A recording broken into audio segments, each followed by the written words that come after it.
Hi folks, and welcome to yet another action-packed episode of the Video Game Choo Choo Podcast. Tonight, we're going hog wild. We're going top tier crazy. We're going just completely bonkers. We're just having a good time this time. It's time for Video Game Choo Choo. It's me, John. Rose is here. Hi. Balls out esports.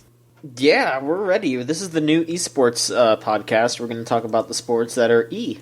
Yeah, so the Heroes of the Storm, they had a really interesting year, and then well, wait, actually, that's the wrong one. Oh, no. They stopped having a good year. They stopped having a good year. Oh. Mm-hmm. Well, you know what's been having a good year so far? Video games, or at the very least, releases of video games. Totally. Because there's been some good ones. We should start talking about the good video games that have been coming out this year. Yeah, don't you? I agree. We should. Yeah. Yes. I'm glad we agree, Rose. Look, there was the new game by the team that makes all the games that make everyone do rage faces. Like whenever they're playing the game, they start to die and they go, "Oh shit! Oh man, this is so hard! Oh fuck!" Yeah. What's this one called? Sekiro? That's right. Yeah. Sekiro Shadows die twice. They do die twice. Sometimes they die 3 times. Oh fuck. Yeah. So why don't you tell us a little bit about this particular number? What's been going on with the samurai? Alright, so last week when I talked about it, I think I'd only done fucking, like an hour of gameplay or something. But now I've done a lot. I want to say, think the opening to that game, as much as I was enjoying the bits that I was playing, once you get past that first hour, I think it does the rest of that game a disservice. Because there's this one boss that you fight later on. I'd say about 6 or 7 hours in, maybe, named Genichiro. And Genichiro is like this big samurai man in armor. He's the first boss that you lose to at the beginning of the game when you start it up. You know, like a Virgil fight in Devil May Cry. And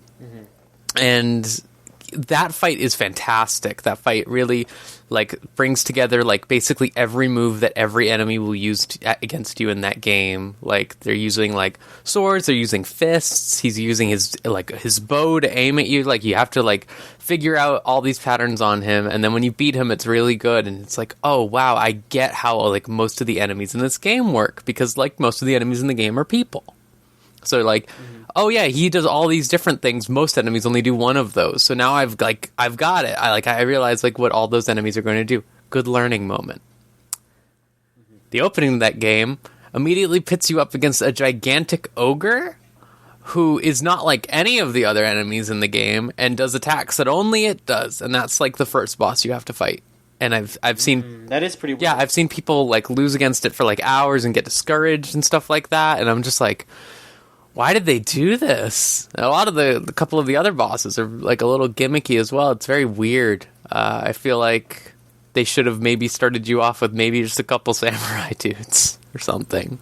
Yeah, that does sound like a little bit of a weird choice. Yeah, maybe lead up to the monsters, right? Lead up to the big people when you have the basics down, you know? Not when you're trying to drill the fundamentals into someone. So, I don't know Souls very well. Yeah.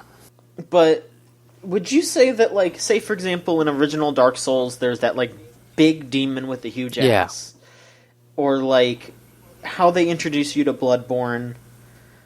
How would it be fair to compare those intros to Sekiro? Or is Sekiro so different that it would not be a good comparison? I feel like Sekiro is definitely different, but I don't know, I think, the thing with Dark Souls in that is, they both do that thing that Sekiro is doing, right? It puts you up against a big monster. But the whole game is that, and you're going to be, learning fundamentals in those fights that will apply to those big monsters you're going to fight later, you know?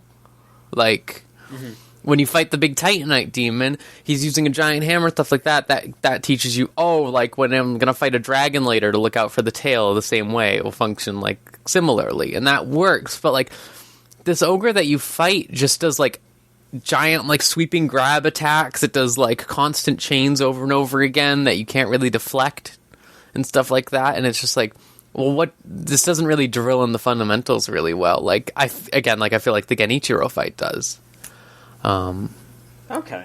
And it's a shame because like once I did that fight, I was like, before I did that fight, I was like having not a very hard time with the game. And I was just like, this game's kind of like sucks. And then after I did that fight and I could feel myself be better at a lot of things as well, like it felt really good. It felt like, oh, cool. Like I feel better now. Like I feel like I have gotten better at this game and not just like stats wise or anything like in a Souls game. Okay. Which feels really good. And I think that in that point, like once you get past that point, it feels better than all the Dark Souls games probably. In that department, like you really like actually feel like your skill improving instead of it being like you hit brick wall after brick wall after brick wall. Like after that fight, like I went and just like saw a random dude or whatever, and I was like, oh, this dude's using a spear. Oh, he's doing this attack that Genichiro did or whatever. Now I can just dodge it, and I'd like beat him on my first try without even getting hit. Like it was just like, oh wow, like I can feel myself getting better, which feels great because Souls games don't really do that in the short term. Okay. That's interesting. Yeah. I'm interested to see where the rest of the game goes. There's a fucking boss fight I think you would think is the funniest thing in the world, John. Did you see it? The monkeys? Monkeys! You just fucking...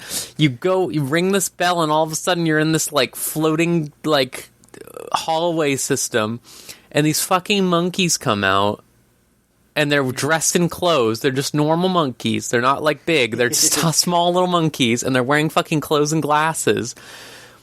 And they just start fucking running around, and this dude's there like, well, you want to get home, you got to kill those fucking monkeys. Like... Is there, like, a dramatic life bar that says, like... the folding... or something like the that? folding monkeys. It's like, and every time you kill one, a little bit of the health bar goes down. You have to kill 4 of them. One of them's invisible. And so, like, you'll just be, like, running, and then all of a sudden you can, like, stop and turn around, and you'll just see these footprints on the ground. It's just fucking ape. There's all fucking monkeys. No, I was thinking about the other ape that's in that game. I don't know if you got that far. I don't think I've gone that far, no. Oh, fuck. Is it horrifying? I don't know. It's fucked up. It's legitimately fucked up. I don't want to spoil it for you. Like, I saw someone on my Twitter timeline that was like, hey, this is the most fucked up thing I've ever seen in a Souls game. And I looked it up, and I was like, yeah, no, that's correct. That is the most fucked up thing I've ever seen. So I look forward to you getting that. All right. Because it's very fucked up. Well, yeah. My favorite Souls-esque thing in Sekiro so far has been I walked up to this bell and it said, don't ring this fucking bell, okay? Don't ring this fucking bell.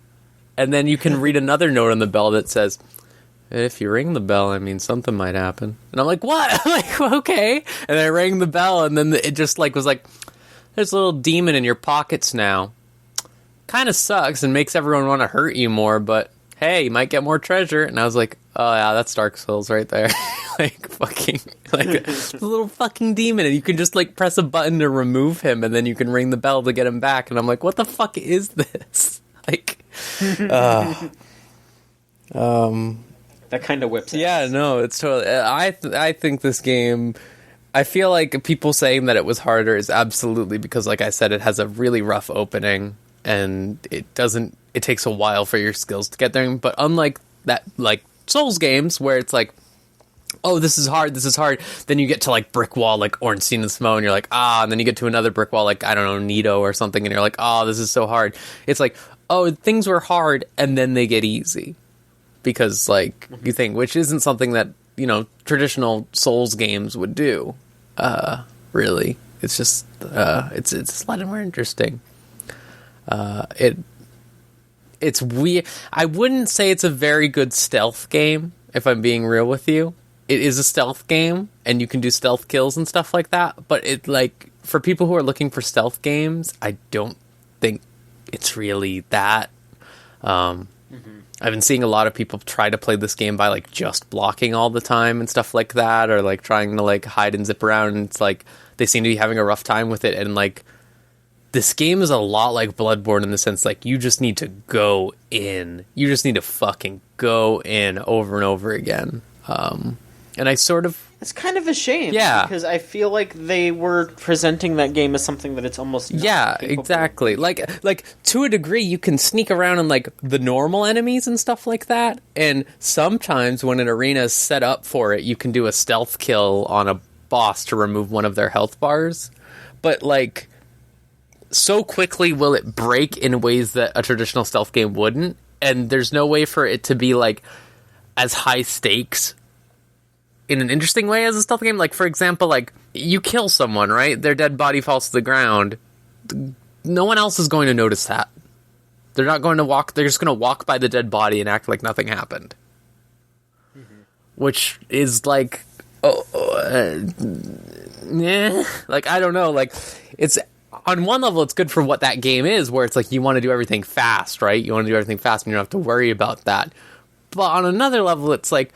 okay, so it's like my stealth stuff is just I can do this if they don't see me, but like I can't do anything else. Like you can't do like any sort of like, in a lot of the areas there's not really good ways to stealth around. Like there's no like, oh yeah, I can hide through this grass always. Like sometimes there is, but it's just not as pervasive as I'd like it to be, you know? Mm-hmm. But I still think it's pretty good, and my opinion of it has gotten better and better as I have played more. Good. Yeah. Glad to hear it. Speaking of action games from Japan, yes. John, you played my game of the year. Yeah, so I went out and, because my, I got some good college-based news, and, you know, that kind of went up and down, but we're on the up right now. So we're okay. Hell yeah. And so I was like, alright, you know what? I'm going to celebrate a little bit. I'm going to go out and buy myself a game. So I went out, and I bought myself a copy of Soldom. Oh. My game of the year. Yeah, you love Soldom. I do, I really do, yeah. You know what Soldom is? You know Yo. what the fuck I'm talking about? No, what the fuck is Soldom? Tell me, please. I've been wondering ever since you posted it. It's called Soldom Drop Connect Erase. It's a puzzle game. It's a really interesting, very weird puzzle game. I guess it's originally a Jalico, like old ass Jalico arcade game that they made a new one for the Switch. It's pretty bare bones. All you do is you play as it's. I'm trying to think of a game to compare it to, and it's almost kind of difficult because it's you have each puzzle piece that comes down into the it's got like a zone, a puzzle zone like you would have in like Tetris or Puyo Puyo. And each piece of that drops down is a 2x2 square, and it's sectioned off into 4 like fruit, and each fruit is a different color, and it's usually like, you know, most of the time the puzzles are 2 colors, and so it's 10 fruit wide, and you want to line up the same color on one level, 10 across. So the object is to spin the fruit around and line it up so you get 10 across and keep raising your points. But here's the kicker. If you surround a line of fruit with the same color, like for example, if you have 2 fruit that are blue, and then directly to the right of it there's 2 that are yellow, and then another that is blue, as soon as this blue on the right drops down and locks, it will turn the yellow ones blue. So you want to figure out how to like set it up so you line up as many of those as you can. You line it up based on the surrounding fruit and change the color all to the same color and turn them all into the same color so it clears it out. It's a little confusing, but if you actually start to play it, like if you put your hands on it, it's not that difficult to understand. It's kind of hard to just say out loud. But it's fun. I will say the main reason why I got it was because I got it for free. I was being a bastard, and I actually spent my money on a copy of Devil May Cry 5. But the store that I bought it from, every time you spend $15 at it, you get a little punch in a punch card. And once the punch card is filled up, you can get a free game up to $20. Hey. And hey, Soldom is like $15, so I just picked it up for free. But it's fun. It's cute. I would recommend it if you like puzzle games, because hey, you can get it for really cheap. Like you can get it on Amazon for $10, a physical copy. So I would say if you like Puyo Puyo or like Tetris or anything like that, I would say check it out. I don't know if it has a demo. I kind of would think that if it has a demo, it would sell better. But it is. Don't we wish that for a lot of games? Yes, we do. Anyway, so yeah, I did buy and play a bit of Devil May Cry 5. Yeah. What do you think? I like it a lot. Hell yeah. I like it a whole lot. I've been a little busy, so I haven't played a shit ton. But I've played through the first 3 chapters with Nero, and then I think the first, or maybe 4, I don't remember. But I started to play as V. I got 2 levels in as V, and just wow, it's super fun. It's super fun. What do you think of V? I was curious to see what you would think of V. I like playing as V. I kind of feel like it's a bit more chaotic. Yeah. Than I would expect. I kind of feel like I'm button mashing at times, but it's still kind of fun to split your attention. I've done some dumb shit from time to time. I'll just have my my creatures attacking something, and then I'll just be waltzing around reading my book, or just teleporting around and smacking things with my cane, and it's fun. I'm as you said so much. I think it was a week or 2 ago about this game, and all I can do is really echo it because it's fantastic, and it made me feel a lot more welcome than the other Devil May Cry games that I played. Yeah, for sure. It's the kind of thing where now that once I do finish this, maybe I'll go back to trying 3 because maybe I'll have an idea of how these games play. Because this one actually eases you in and lets you understand what the fuck is going on.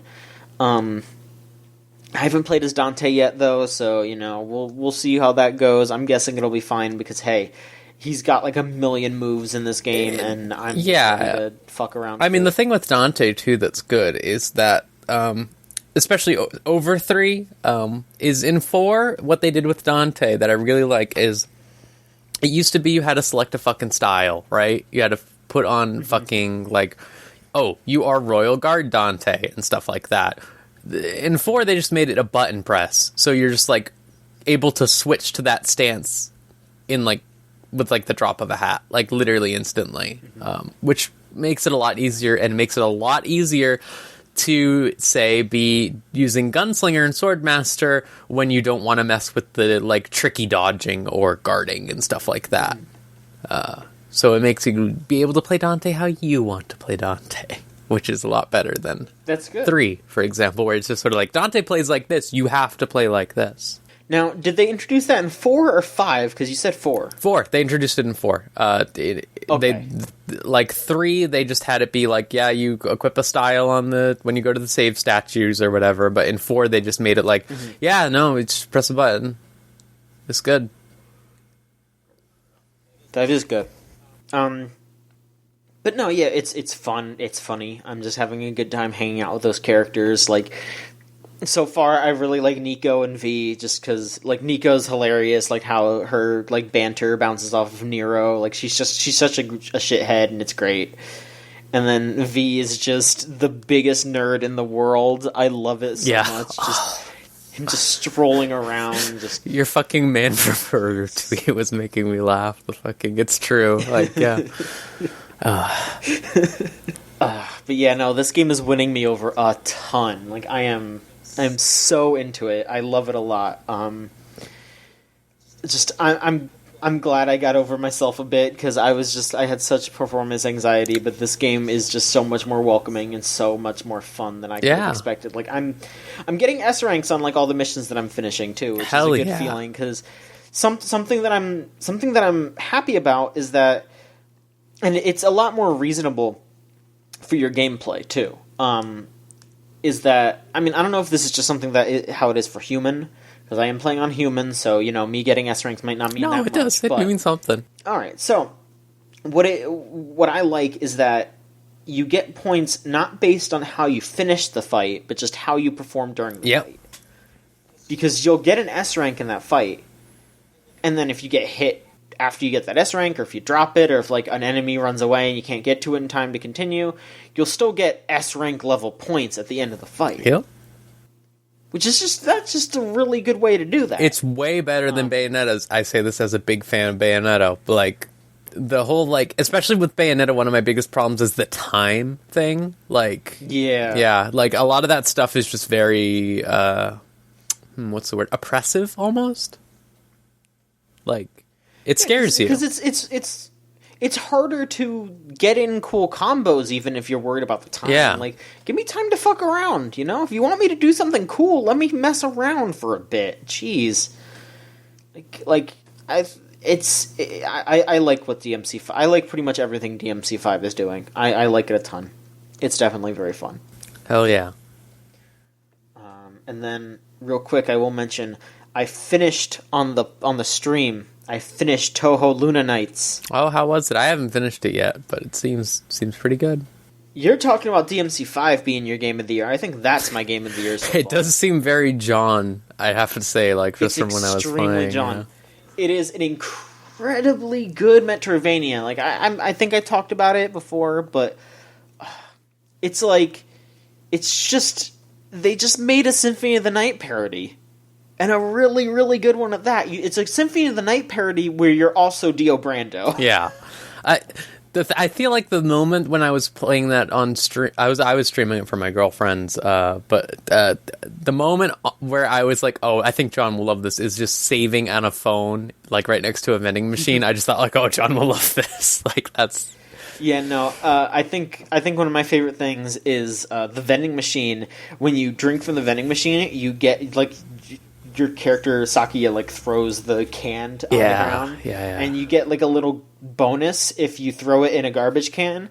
So if you stop time, she doesn't immediately throw it. Yeah. And there are garbage cans that are like hidden around the room that you have to like dodge around a bunch of obstacles to get to. So you have to like drink, stop time, get over to the garbage can, and then unpause time, and then she'll drop it in the garbage can. It's really such a dumb good mechanic. The moment where I fell in love with it. And I know this is kind of dumb because it's almost like it's just the game working the way that it should work. But I was just walking through a hallway and I wasn't really thinking about it. And a chandelier like fell down, and right as it was about to hit me, I stopped time and I just carefully walked back. And I was just like, yeah, like I was just like, yep, this game is fucking incredible. Yep, that's it. Like it was such a basic use of the game's mechanics, but I didn't even have to, like, I didn't think about it at all. It was my finger just went to the button, and I was just like, yeah, I have to stop time to stop myself from getting hurt. Boom. Just perfect. Just perfect. I love that game. I love it. Great music. Yeah, fantastic. I'm not, like, super into Touhou. Like, I'm basically aware of it. Like, I see a couple of them, and I'm like, oh, they're cute, but I don't know Touhou that well, so I can't really tell you, like, how good the story is. It was mostly just like, oh, Saki is being yelled at by Remilia, and that's basically it. Or Flandre, I don't remember which one. It's Remilia. One of the vampire girls. Okay. Don't ask me. But there you go. I like it. I like that. I love that game. That is my favorite game so far this year. But DMC5, from what I've played so far, is also up there. It's super fun. I want you to get to the final boss because I think it's the best fucking thing. I'm ready. Like I'm gonna have some time to myself pretty soon, so I'm gonna play more DMC5. Absolutely. Yeah, Just so many good games. Hell yeah. So many good games. And I was looking at the schedule, and there does not seem to be much left, if I'm being real with you. Like, I think we got some stuff at the end of the year, but, like, I was looking at, like, the next few months, and we have Fire Emblem, Mario Maker. That's all I could see.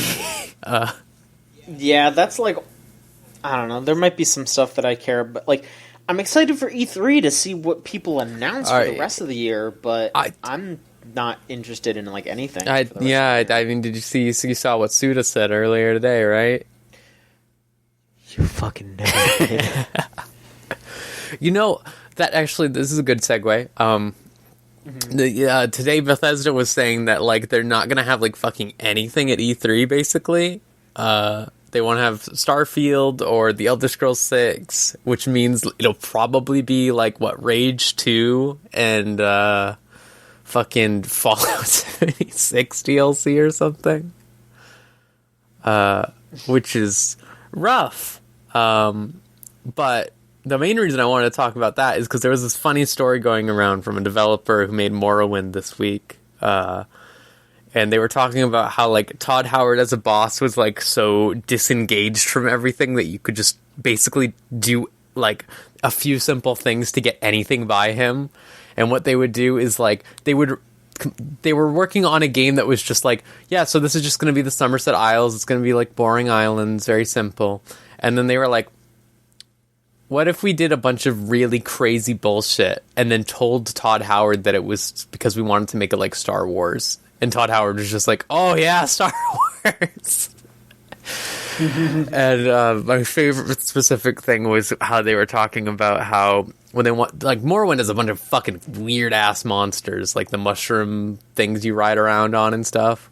And they were talking about how, like, yeah, we would design these crazy monsters and be like, man, we can't get this by Todd, like, he'll hate this. So we would design just a really crazier version of that monster, show it to him, and he'd be like, oh no, go fix that. And then we would just show him the original design like a day later, and he'd be like, oh, that's perfect. And so it's just how they got, like, tons and tons of bullshit into the game, and I love it. Bethesda seems like a nightmare.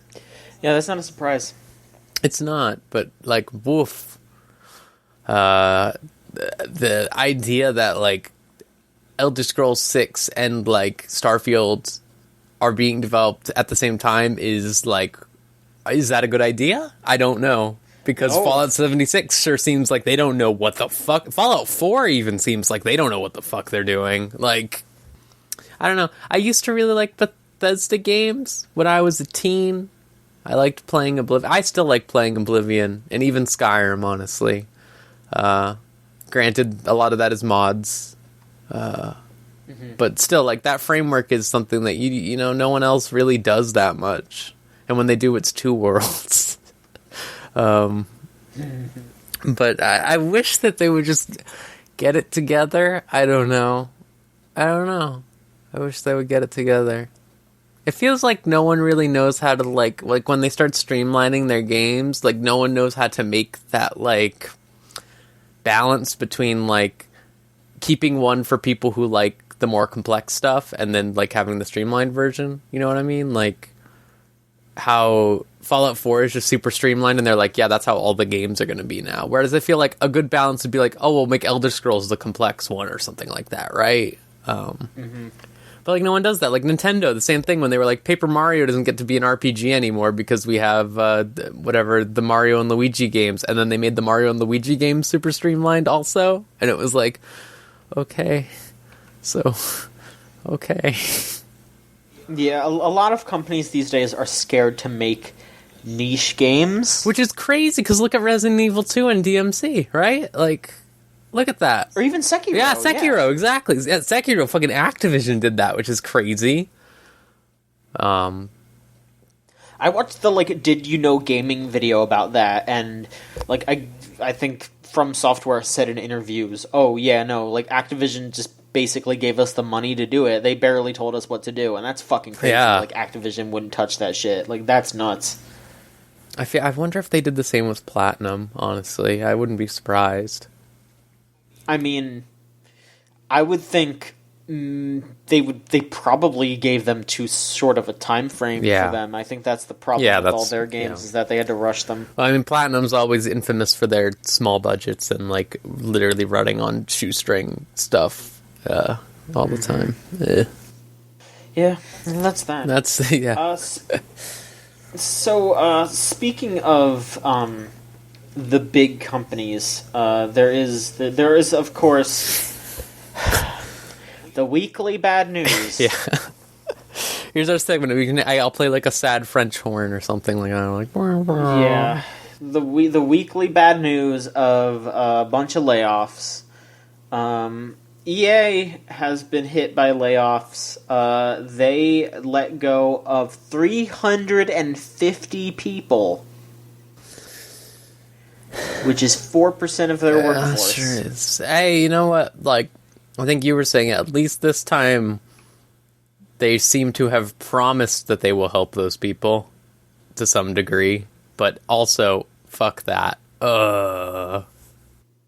Yeah, it sounds like this was mostly focused in the marketing, publishing, and like operations teams. This was not devs. These were like the marketing teams, and then I guess they shut down some small studios in Japan and Russia. That it seemed like they weren't really doing anything. But EA said in a statement that they're not just throwing these people out, which is a good thing. They said that they are going to be giving severance to everyone who is being fully let go. And they also said that they are actually going to look for jobs for a lot of the people that are getting let go in EA. So they're not going to be like... There are some people that are not just going to be fully fired. They're just going to be like moved somewhere else, which is kind of a weird thing to like say, hey, you're fired, but we're going to rehire you maybe. That's really strange. I feel like you should just find them a new job and then tell them, or actually fire them and give them severance and help them find a new job. Like, that seems like you should do one of those things instead of doing some weird half-ass thing. You know what else they should do? They should cut the CEO's pay. Yes, that too. That too. I mean, there should be... I saw a thing going around about how, like, the CEO literally makes, like, whatever, some insane amount times the amount of every employee or whatever, and it was like, it's like 364 something times. It was like, And yeah, hey, guess what? If that's 360 something, that money could have just been payment for those 350 people that got fired, plus more. So, it's it's a trend. It's a continued trend, and it is not a good trend. I am at least glad that these folks aren't getting just shoved out the door, but it's still not a good look for the industry, and it's not a good way to run businesses. It's not a good way to treat people, treat human beings. So, as usual, I will continue to say that I hope the unionization talk is going to continue to move forward, because, hey, GDC just happened, and it sounds like a lot of people were pushing for unionization. Hell yeah. So that's good. But, yeah, it was a rough time.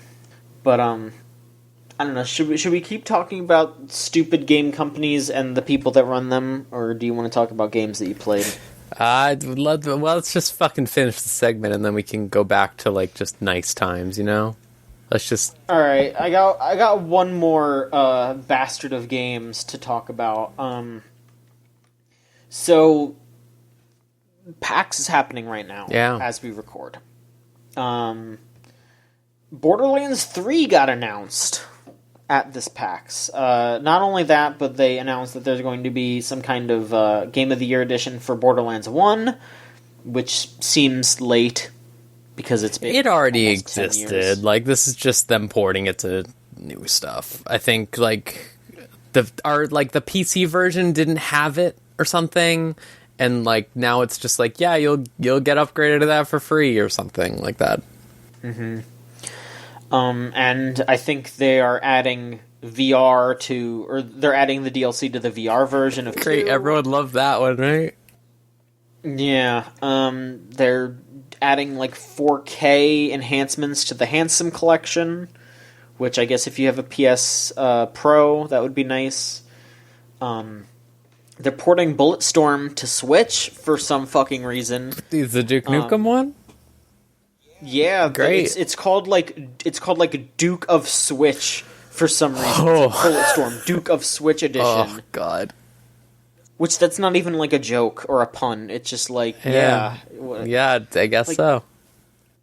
Like, hey, you know what? If you're gonna port a fucking Duke Nukem game to Switch, port Duke 3D. Port the actual one that people want, that I want, at least. Come on. Jeez. Anyway, Borderlands 3 got announced. Fucking Randy Pitchford was all over there, that bastard man. I don't want to see him. He should be in prison. He should be in prison. He should be in jail for how he acts financially, and has potentially accused of being to women under the age of 18. Allegedly. I mean, he said it. He said it. Look, allegedly. I'm like looking at the microphone with my face down. Well, we don't have to say allegedly when he like embezzled whatever millions from his employees. That's just like a fact. And Sega. Mm-hmm. Yeah. So, yeah, he should be in a fucking prison cell, not doing magic tricks at PAX. But for now, let's just instead of thinking about Randy Pitchford, let's just say that Borderlands 3 is happening, and it looks like more Borderlands, and I don't know, I don't really care that. Rose, do you have any opinions about Borderlands 3? I've played all of them, heftily.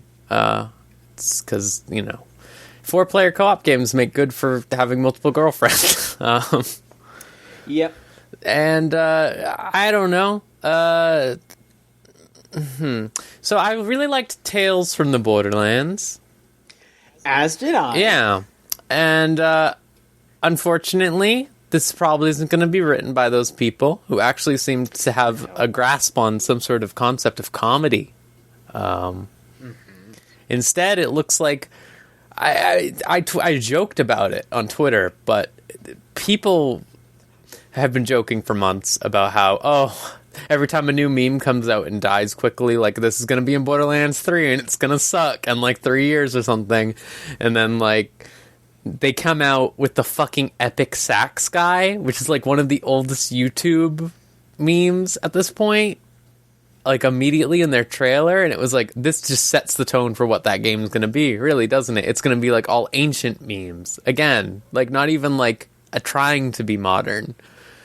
Which is... Yeah, like Doge is probably not even going to be... No, Doge will be in this, but it's going to be the, like, so wow Doge, and not the fucking disgruntled man Doge that is constantly being harassed and destroyed by the universe. Yeah. So I also will say, I liked the pre-sequel. I really liked that as well. Because, I mean, I will say I'm slightly biased because the main character's, like, a butch lesbian. But, like, hey, that game had a lot of, like, really interesting ideas and had the first boss fight in a Borderlands game that doesn't actively suck. So that's good. And I am worried because none of the developers who worked on that game will work on this one either, because they laid all those people off. Yeah. And I'm just like... maybe this will be good, but I think about Borderlands 2, and Borderlands 2 kind of sucks. But I did like the look of some of the, like, gameplay of the main characters, like the idea of, like, the evolution of, like, the first two Borderlands, like, soldier characters being like, the first one has a shield with a gun on it, and then the second one has a turret that you can, like, throw and stuff, and now this one's like, you just summon a mech. Just summon a fucking mech. Like, that's a cool evolution of that concept. And same thing with the siren type, like, magic power stuff. Like, that seems cool. Multiple arms, fun. But it's like, I bet the gameplay will be fun, and then just like with Borderlands 2, it will like completely ruin itself with its tone and atmosphere. Like, I saw Tiny Tina there. Don't want that. Nobody does. You'd be surprised. Yeah. I'm sorry. I mean, I'm not surprised. I just don't want to think about it. I just feel like I liked the tone of Borderlands 1, if I'm being honest with you. Like, it was just very, like, its own. Like, it felt like, yeah, that has, like, a couple, like, wacky jokes and some arguably insensitive parts, but it's like, yeah, like, this is a very unique game, like, at the time especially as well. And then, like, Borderlands 2 just immediately was like, y'all watch South Park, kids? Y'all want to see a funny takedown of, I don't fucking know, like, y'all play fucking Mario? Here's a joke about how here's Mario. You know what the weirdest thing in Borderlands 2 is? When you get to an end game area, and you go to the corner of the map, and there's just fucking Minecraft blocks blocking a wall, and you're like, pardon me? And then you break down the wall, and there's just creepers in there. Just full on, modeled in the game. That sounds bad. It's really bad. You can get blockheads, like Minecraft, and it was just like, man, this sucks. I don't know, if they just got, like, the Tales from the Borderlands people to write that game, it would be way more interesting. When I saw the Tales from the Borderlands man in that trailer, I, like, was actively horrified, like, at the prospect of what he will be like in that game. Borderlands, that's what I think. I think Borderlands is a mess. I want to be excited for it because I enjoy the gameplay. I enjoy, like, that whole, like, loot cycle, especially when it's not, you know, Destiny, because every game is fucking Destiny that's a loot game now. Like, everything has to be online and all that stuff. It's nice to just do it at your own pace. No worries. But that also has me a little scared, like, that they'll implement some sort of online thing. Ugh. Well, there was a funny meme that everyone was like, is it going to be a battle royale? And then it's like, no, it's not going to be a battle royale, but you know that there's going to be a part where, like, it looks like they're going to drop you out of a battle bus, and they'll be like, Claptrap's going to be like, oh shit, motherfucker, you're going to drop down onto an island with 99 other vault hunters. Isn't that crazy?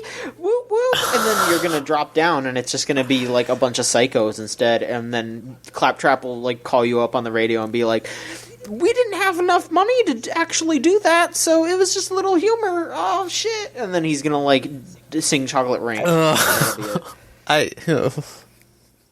You know, I'm going to say one thing in Borderlands' favor after I feel like I've kind of dunked on it. Their gun design, like, in terms of how they design, like, unique mechanics for their guns, has been far more interesting than any other first-person shooter in recent memory. Like, I remember one of my favorite things in Borderlands 2 was there's a specific type of gun, I think it was TDR guns, where when you ran out of ammo, you threw the gun. And it exploded because the gun was so shitty or whatever, it costs less for them to just generate you a new one. So it was just like, yeah, you get to throw the gun and it does, like, a little damage and you just get a new gun and that's your reload animation. And, like, just stuff like that is, like, really fun, and it, like, really mixes up gameplay in a game like that, which is really important. Whereas, like, in Destiny, the closest you get to this being different is, like, you shoot out a magic bullet, you know? Like... Mm-hmm. And I hope that they, like, I mean, in the trailer they had, like, oh yeah, you get to, like, have a gun with legs or something, and I was like, okay, like, I actually wonder maybe that'll be cool, you know, because the reload thing is cool. That's the one thing I trust them on. The one thing is that the guns will probably be cool. Yeah, I mean, that's the core gameplay loop, so I guess that's our... Yeah, exactly. Rose, you've been playing games on your 3DS, right? What else have you been getting up to? So since I only played a little bit of this, I'll say Radiant Historia. I started up. You know what that is, John? Radiant Historia? Yeah. I've heard of it. Well, it's a JRPG where you control branching timelines, and as you play through, at any point, you can just go back to specific points in the story to see how differently things would be if you made a different decision. And it's kind of neat in that regard, because it still plays out like a traditional JRPG, but you can do that. And I've only played through the first 5 hours or so. I'm assuming it's going to be very long. But it's cool. Like, they have you, like, to tutorialize it, like, they have you play through this part where it's, like, your entire, like, squad of adventurer people or whatever just, like, eats it, like, super bad in, like, this really bad scenario of, like, really bad things happening over and over again. And then it's like, all right, but you can go back and do the complete opposite of what you did and just seeing how that works differently and stuff. And that's cool. So that game seems like they could potentially do very interesting things. I know a lot of people really like it. I'm playing the 3DS remake. I wonder how the DS remake looks, because this one uses a lot of 3D like models and stuff that I can't imagine the DS would have used for how high fidelity the pixels are, I guess. Like, but I'm interested to see where that goes. You're basically just trying to stop the world from becoming a desert or something. Yeah, they just keep talking about desertification, and I just keep thinking desertification every time. I've also been... The one I've been really playing is Ever Oasis, which I've never heard anyone talk about since it came out, after it was in Nintendo Directs forever. I played the demo, and it was interesting, but it was the kind of thing where I was like, I want to pick this up when it's $20, but it's never going to be $20 because it's a Nintendo game, and it's never going to be a Nintendo Selects game because nobody's going to buy it. Yep. Yeah, so this game is interesting. It's a Zelda game? Would you believe that? Because I didn't think it was. Yeah, it felt like a Zelda game, but with like a bit more of like a co-op kind of deal, and with Harvest Moon mechanics. Stuff, yeah. Like, so I was baffled by it being a Zelda game, because for the first like 5 hours of the game, I was just going around like building up a town, checking the tree every day, going out, cutting down cactuses in the field or whatever, beating up a couple like small monsters in a big map, getting stuff to like stock my stores and make money, and building up a town. And then all of a sudden it was like, oh no, the darkness is attacking. Go do a full-on Zelda dungeon. And I was like, oh, okay. And, it's really simplistic, but I think it's cute. And it's fun enough, and there haven't been any Zelda games in like 5 years. Wait, Rose, hang on. No, there haven't been any Zelda games in 5 years. I don't know. There was that one. Oh, right. That weird open world game made by some rogue developer or something. Yeah, I don't know about that one. No, but like, Breath of the Wild's fine, whatever. It's just like that traditional Zelda format, like fucking Link Between Worlds is great. That's a great game. Yeah, no, I'm just fooling. It's fine. But like, it's fun to play a traditional Zelda game when there haven't been many traditional Zelda games around. Yeah, I'm interested to see how long that gameplay loop keeps up, how they add complexities to it. Like, they added gardening, and I'm like, okay, and the gardening's just like, yeah, you water the entire patch once a day, and then leave, and I'm like, Harvest Moon. The Ever Oasis is, here's the main thing. You get to be a little thing with horns. You're sold. Yeah, that's what sold me on it initially. And I was like, if I had one complaint, it would be that the writing is a little dry. But that's kind of what I expect from Nintendo games at this point. That's fair. Though I almost wish, like, because I was kind of hoping the whole thing is like you have like this like water goddess with you or whatever helping you make this oasis. I was kind of hoping it would be like a Palutena Pit style thing. Damn, if only. Because the Palutena Pit style thing's great, Like, that dynamic is so fun. They need to make another Kid Icarus. They need to so bad. I was just thinking about this earlier when did you see that post I retweeted? I was like, every Kid Icarus sprite is a rant Sona of like a YouTuber's like rant character they use. It's so true. The one that I loved was like all the Viridi ones, because that was like especially that. Like, oh my god. But that game is so good, and I hate that Nintendo does a lot of really cool ideas and then just forgets about them in the pits. The pits, get it? The pits. Yeah.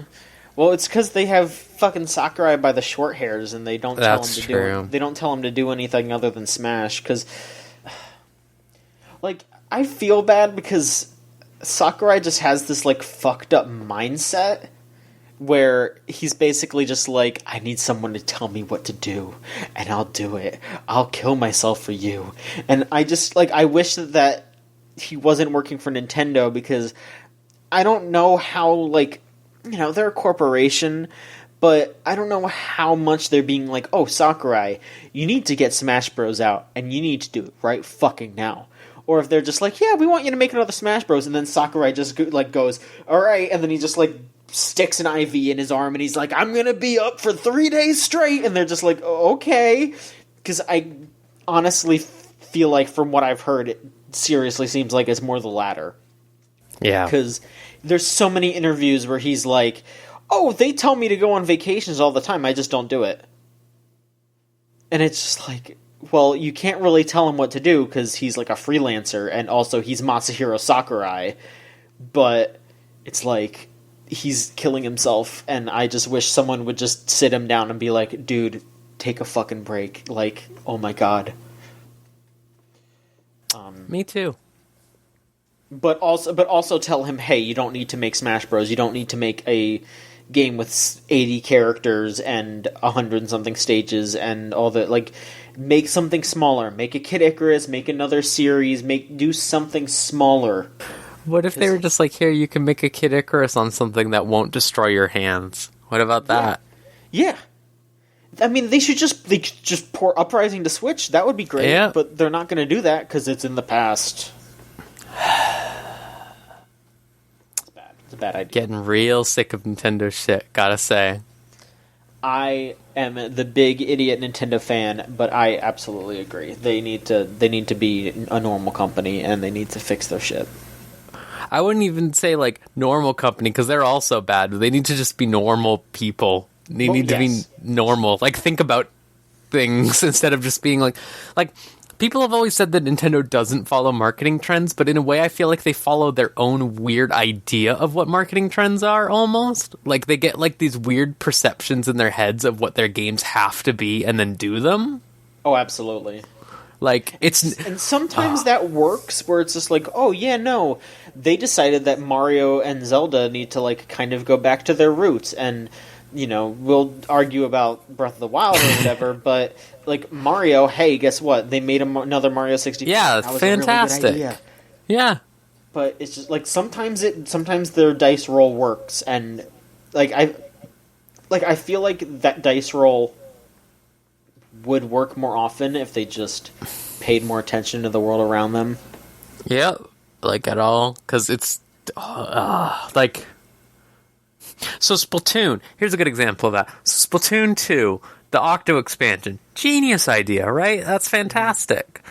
Everything else about Splatoon 2's, like, UI and structure over what bullshit you have to go through to play that game with other people is insane. It's crazy. You have to buy an amiibo to have gear sets. Like, what? And you can't play with friends unless you join in on them, and you probably will get matched on the other team against them? Like, what? It's not a good idea. No, it's not. They live in their own world. And people say for better or worse, but I think, especially recently, it's been for worse, most part. Like, ugh. They could very easily have win after win after win if they just... Yeah, absolutely, yeah.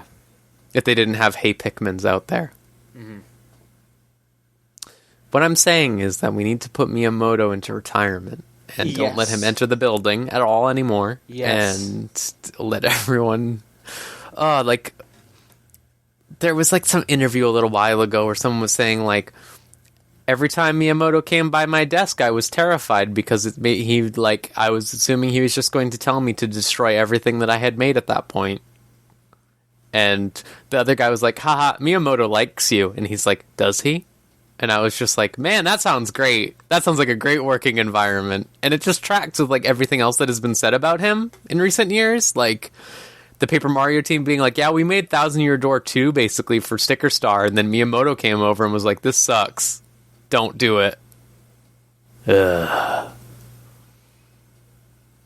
Just go home, Miyamoto. Just go home. You did your part. You did your part. Can I call you Shiggy? You like being called Shiggy, supposedly, right? Go home. Go lay down. Stop bothering us. Go lay down. Just take a nap. Just everyone else has got it, okay? It's fine. We're good. Go. Reggie's retiring. You can retire. Yeah, Reggie's retiring. Reggie retired. Go home. It's fine. It's okay. Speaking of retiring, this isn't too big of a thing, but I'll mention it. Kaz Hirai, the Sony chairman of PlayStation, the big PlayStation man, is fully retiring. He stepped down as president and CEO of Sony in April, but he was still like in charge of some of PlayStation stuff for a bit. He was just like a chairman, but now he's fully retiring on June 18th. So he's basically doing the same thing that Reggie's doing. So good for him, I guess. He's retiring. I don't know. There's just some more dumbass stories. Let's see here. Atlas, known piece of shit company, Atlas. Again, man, it's kind of a bummer episode. That's fine. We'll get back. We can find something positive to talk about. I'll think of something. I'll try to think of something. Anyway, look, Atlas fucking sucks. At the very least, the people that are letting the shitty people at Atlas be shitty suck. Alright? But anyway, for those of you who compartmentalize, I guess, Atlas put out a trailer for Persona 5 R, which is called Persona 5 The Royal. There is no other information besides that, and there was like a little teaser where it sounded like a Akechi asking a girl about her opinion of the Phantom Thieves, and she's just like, I think they help out in the world. Or she says she doesn't think that the group will help the world. So it sounds like maybe this is some kind of new character. Who knows if she is like going to be a new antagonist or a new member of the Phantom Thieves, or hell, she might be female Joker, because there's that Smash Bros. Data mine that seemed to point out that there would be a girl version of Joker with a ponytail, and this girl has a ponytail. Mm-hmm. So I think that this is probably just girl Joker, and I'm going to guess that they're going to maybe edit the first scene for the interrogation, so because they don't want to have a scene of a girl getting the shit beaten out of her, and so it's just going to be like Akechi doing mind games with her instead, and then Sai coming in. That's my guess. I saw people saying that they back-end updated a ton of official Akechi art into some Persona app or something, and I'm terrified at the prospect of that. That does sound very scary, yes. I don't need more Akechi. If they're gonna make it so Akechi is gonna be a fucking character that sticks around more, I'm gonna scream. Yeah, it's a shit. You know me. I like the edgy characters. Akechi's just an asshole. He's not edgy, garbage. He's just a douche. Well, he's kind of edgy. He does a couple edgy things, but he's just a douche primarily. Overall, he just sucks. Yeah. I don't want more of him. I think it's funny about the fucking fluffy pancakes. I think that was... Yeah.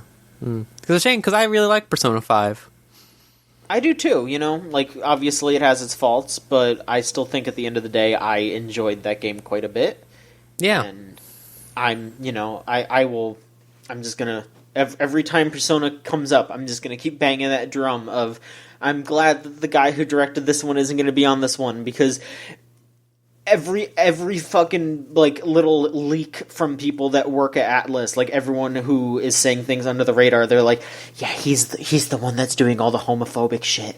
It's probably not going to happen again in Persona now that he's gone. Like, yeah. So I'm just going to keep banging that drum of Persona 6 will be fine if they set it in a fucking college. Set it in a fucking college. Don't make it high schoolers.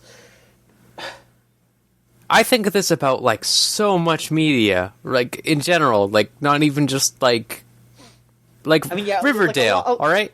Like, yeah. The show Riverdale, like, that was set in college, it would be, like, way less, like, this is a little maybe uncomfortable, because they're all, like, 17 or something, right? Like, it's...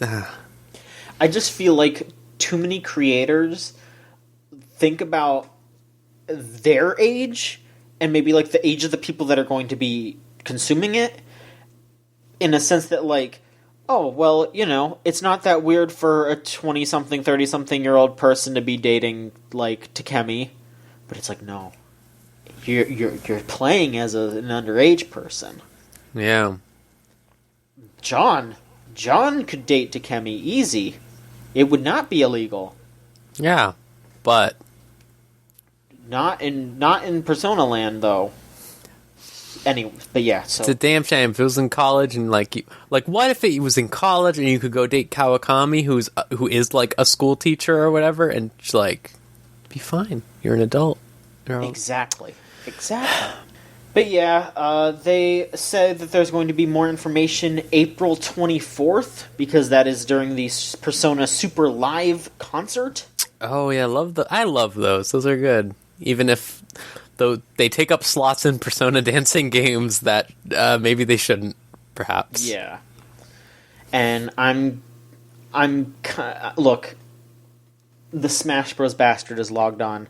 I'm just going to say, we have, I guess, less than a month until this next trailer comes out. We have not seen a single fucking second of gameplay of that motherfucker, and they're asking for money for that. They're asking for money for a character, and there's not even a month left. For multiple characters. I mean, yeah, but, like, you sell a season pass, you have a general concept of, like, okay, yeah, sure, but I still just feel like it's crazy that they showed Piranha Plant so early, but they can't show Joker yet, and I legitimately feel like the reason why is because Atlus is dragging their feet on revealing real Joker. Probably. That has to be it. It's just, like, really stupid with this stuff, because, like, even if you look at, like, other... I mean, I don't know if we could say that Smash is a fighting game, but... You can, it's okay. Okay, I didn't want to get yelled at, but, like, you look at other fighting games like Tekken. Tekken shows all the characters that are going to be in the season pass. Maybe go, like, with one secret or something that we'll show later. But, like, they show that all in advance, and then gradually, like, peter it out. It's like, Nintendo is so caught up on their, like, marketing drip stuff that it's, like, a nightmare for stuff like this, and you end up just buying things that, like, maybe it sucks. Who knows? I mean, like, no, there's... Like, there are fighting games that do what Nintendo's doing to an extent, but it's just like... I guess, but... Well, the problem is that Nintendo has dragged it on for so long, and that's why it feels so shitty. Because, like, for example, when they... Like, for example, Dragon Ball FighterZ. They did their trailer where they revealed... recently they did their trailer where they were like, oh yeah, Videl and... Jiren are coming out, and they're coming out in like 2 weeks. And then they were like, also, by the way, later on that we're going to add new Broly and Vegito or Gogeta. I think it's Gogeta. And then they're like, oh, there's 2 secret ones, and then one of them was like GT Goku and all that. It's like they revealed GT Goku, and it's like, oh yeah, GT Goku's coming in like a month. For Joker, they revealed Joker like the day the game came out, the day Smash came out, and it's been like 5 months. It just feels insane. No, I know, like like is the wait between when they reveal the next character, like Erdrick or whatever, is it going to be another 5 fucking months? Like, how long is it going to take for Erdrick? It feels crazy. Because they said that they were going to have 5 characters within this year, and that's just nuts. Like, are we seriously... Are they going to announce all of them at E3? Like, is that what's going to happen? Like, I don't know. Like, I don't even know when they're going to announce the next one, because they're going to have Joker, like, they said Joker will be out by the end of April. Because they said that there was going to be a big update sometime this month, this upcoming month, and Joker by the end of April. And so, are they going to have a direct where they announce the next character? I'm like, we just had a direct not that long ago. Do you think they're going to have another direct, or are they going to have like a Smash Bros direct or something? I don't know what the fuck is going on. It's really, really bizarre, and I just feel lost and confused, and it's like, I'm gonna buy it because I'm the Smash Bros bastard, but I feel like if you're a general consumer of this game, I feel like people who aren't as ingrained as I am would be like, why am I paying this money? What am I getting out of this? It's been months, and I've put down money, $25 for these characters, and I haven't gotten a fucking trailer. I don't know what this character looks like. What are you doing? It's weird. No, I know. That's what I mean. Is like with other fighting games, it's even like batches of characters they announce. It's just like, this is just like straight up like, yeah, Joker's coming, and they're like, wow, that's crazy. Mm-hmm. And it's like, Joker's coming. I'm like, oh, okay, what does that mean? Can you show me what about Joker is coming? And they're like, no, don't worry. $25. Get a Rex costume. Don't you want a Rex costume? We're not adding him to the game. I mean, it sounds like all of the DLC characters are going to be third parties for at least this time, so I don't know. It's weird. I just want to know. I keep getting recommended Papagino's videos on YouTube, and I don't want to see him anymore. He looks like a fucking lich. His soul got you did this to yourself. It's fucked up. But yeah, I want to know, so I don't know if I can handle another round of the DLC speculation. I don't think I can do it. I know I was invested in it. I was going crazy. I don't think I can do it again. Just tell us who the characters are, Sakurai. Save us. Save me. Save me from Sean. Don't let me go back to the dark. Don't let me do this again. Don't have John hunted in the streets for the fucking Grinch again. It looked real, okay? I'll never forgive you. I'll never let you live down the fucking you being like looking at the Ken and being like, this fucking shitty Ken. No, I didn't think the Ken was real. I never thought that Ken was real. But then Ken was real. No, that Ken wasn't real. That Ken wasn't real, but Ken was real. Yeah, he was real. I thought Ken was going to be in. I was like, yeah, Ken will be in. Okay. I knew Ken was going to be in. Ken was in the Grinch League. Anyway, whatever. Rose, what happened with Minecraft? So, I saw a bit of misinformation with this, with really bad headlines, if I'm being honest with you. Uh-huh. Where people were just saying, Notch has been removed from Minecraft. And at first I was like, hell yeah. And then people started to do their thing, where they're like, you might disagree with the man, but all they did with Notch is they removed him from all of those splash screens in Minecraft that pop up like a little joke or whatever, like, the chicken is a lie. I don't fucking know. Probably says something like that. So they removed, like, one that was like, Minecraft is a game made by Notch. And, like, Notch is God or whatever. They removed those from the game, which is good, because Notch is a bad person. And also has very little to do with what that game is at nowadays, and I would argue most of the time.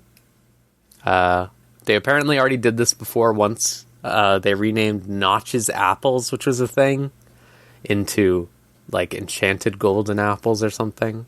Which is good, because they should remove any reference to that man. It still has his name in the credits, unfortunately, but I suppose that's the right thing to do. He did work on it, so yeah. He did work on it, yes. But Man, I always say whenever I think about the Minecraft devs, it's like it sucks so bad how not just sold them up the river to Microsoft, and then like did everything that he has done since then, and just has like so much money, and it's like this sucks, man. This fucking sucks. He doesn't deserve a cent, and everyone still acts like he is Minecraft, like that he is all of Minecraft when.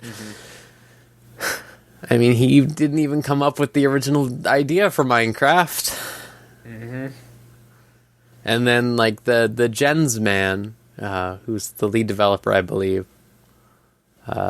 he has done far more for Minecraft than Notch ever did. And it's a shame that he doesn't get attributed as the big Minecraft person. Minecraft, what do you think of Minecraft, John? I've never played it. What? I've never It's fun. played Minecraft. That's fun. Maybe someday. You know, I was just thinking recently because you know, one of my girlfriends goes nuts and like mods it crazy. You know which one probably when I say this. Rose, I'm going to be completely honest with you. I don't. Okay, listen. It's the fine. one who's always talking about PSO2. That one. Okay.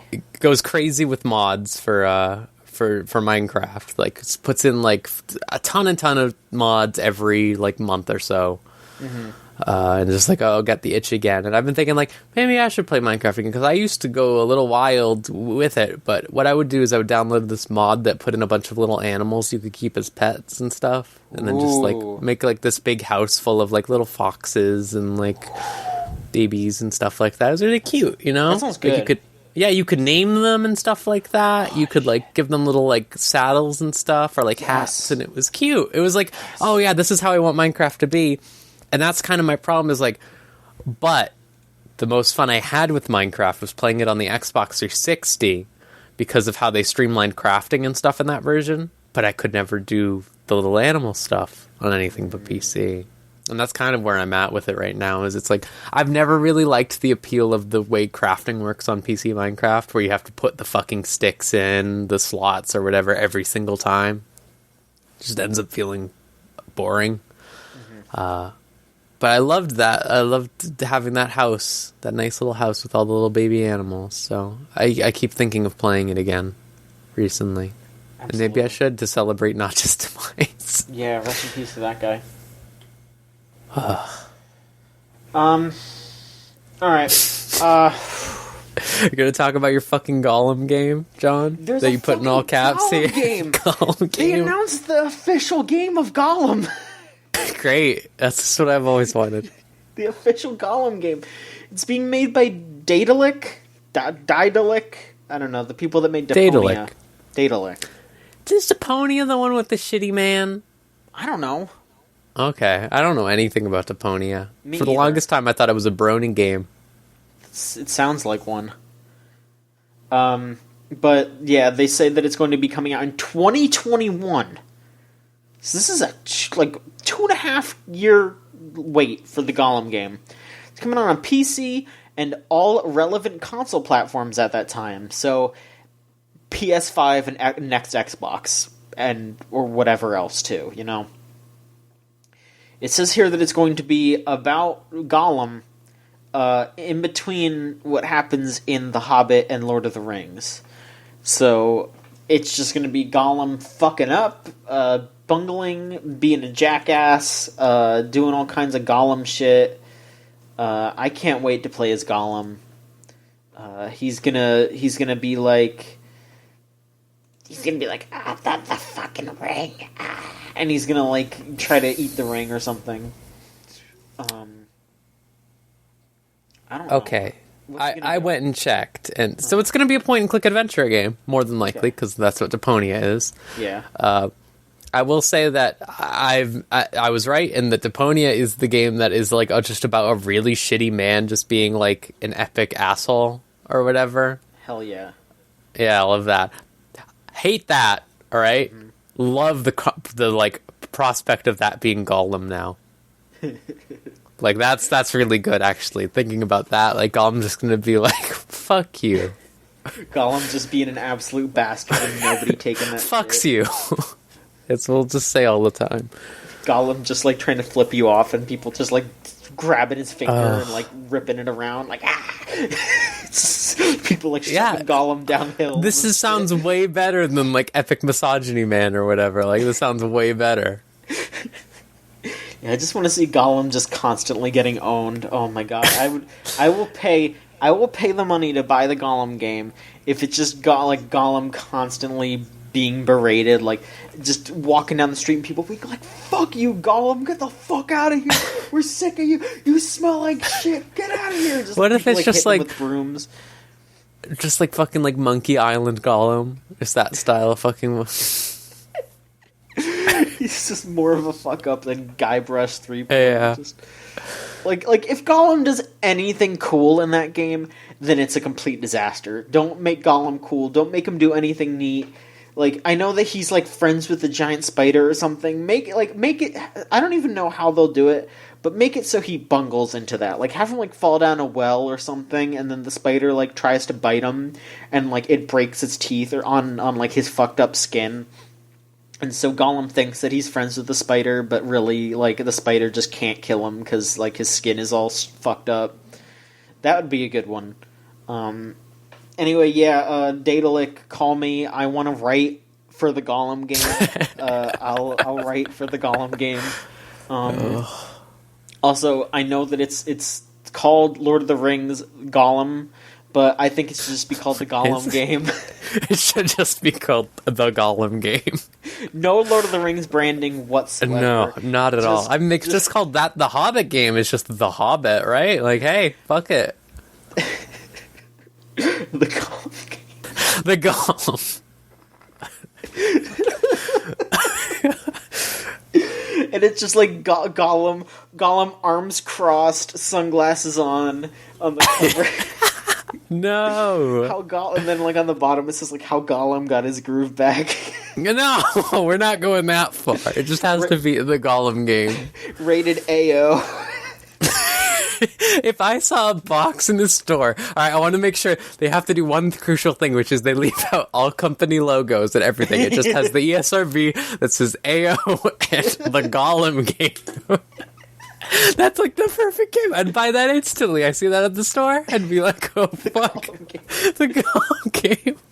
It's AO because Gollum. It's not even for like sexual reasons. It's just Gollum is like berated so he's often. not wearing any clothes. Also, so I mean, yeah, but like there's like some sort of tipping point for the ESRB where if a character is berated enough, it's like, oh, this is cruel. We can't let anyone under the age of 18 see this. Like Gollum has just put through so much shit that there's no way that we can sell this to minors. Gollum. It's just like thrown across the fucking room, like someone just picks him up and tosses him into the fucking wall. Oh god, the Gollum game. I already know what the episode title for this is. Yay, it's pretty easy. The Gollum game. So, Rose, before we do questions, do we want to talk about Grand Blue at all? Yeah, sure. What do you? How have you been thinking? The 100 roll bullshit happened today. I still don't know what I'm doing. Yeah. So I don't know if I'm doing well in that game. I just think I got good polls because I said, "Hey, are these polls good?" And I think one of your girlfriends did tweet at me and said yes. So I think I did well. That probably no. I don't fucking know. I don't know how I'm playing this game. I don't know what I'm doing. So I mean, I'm doing some of the fights and I'm winning them. And hey, I guess that's fine. I don't know. I don't know what I should be doing. I don't know if I should be doing side stories. I don't know if I should keep doing the main quest. I feel like side stories might honestly not be a bad idea because they give out some weapons and like stuff like that or whatever for beating them and summons and stuff. I did the first one, which is like the Phoenix one. Yeah. I did the Love Live one because I thought it would be funny. And it was. It was. And then I did the Cagliostro one because it was limited time, and I felt like I needed to do it, and I kind of freaked out about it. So I did it. But that's all I've done. I guess I could do more of those, because those are kind of fun. Those have cute moments in it. The Phoenix one was all about this, like, loser gambler man being really into this duelist lady and just bungling constantly about it. And then when he finally got the courage to ask her out, she was like, maybe, if you could beat me in a duel. And then he can't beat her in a duel, which is pretty funny. I will say, this is something that I've noticed, and I don't know if this is just me, like, picking, like, just, like, a random thing that I've just kind of accidentally, like, this random trend that I accidentally came across, or if this is just how the game is. There are, like, in every side story, or, like, just constantly, there is always a scene of one of the girls getting hit on by a dude, and then your character stepping in and being like, hey, don't be like that to women. But then the girl being like, I'm fine, I can handle it myself.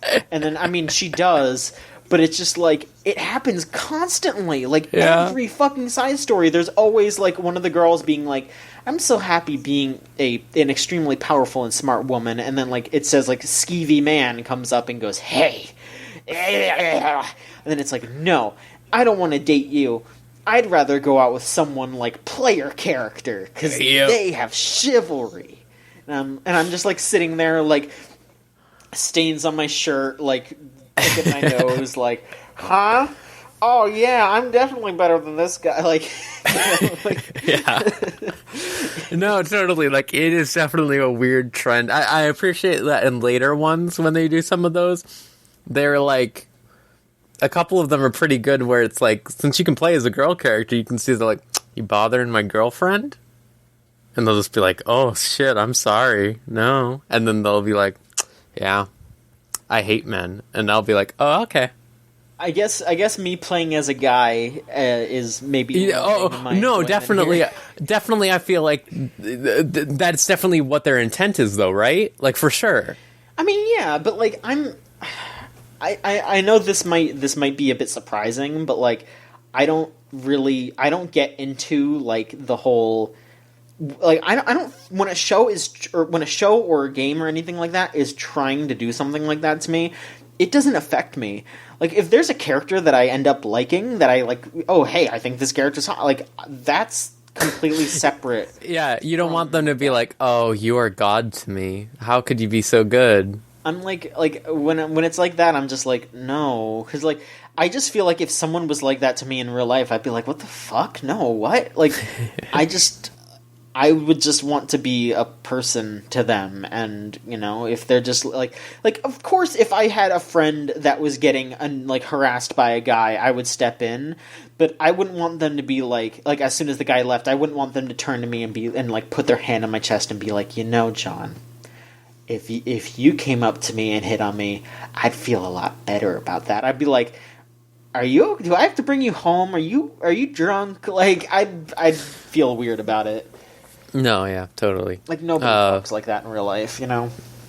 Yeah, there's a lot of weird stuff like that in that game, I will say. Like, but that's, I mean, Fate goes the same way, right? You think about it, like, Fate goes, like, fucking, like, all the characters will often be like, I just finished Shinjuku. By the way, Shinjuku fucking kicks ass. Owns. I feel like you would like it. Don't play Fate Go again, John. But I feel like you would really, like, dig that. It's really good.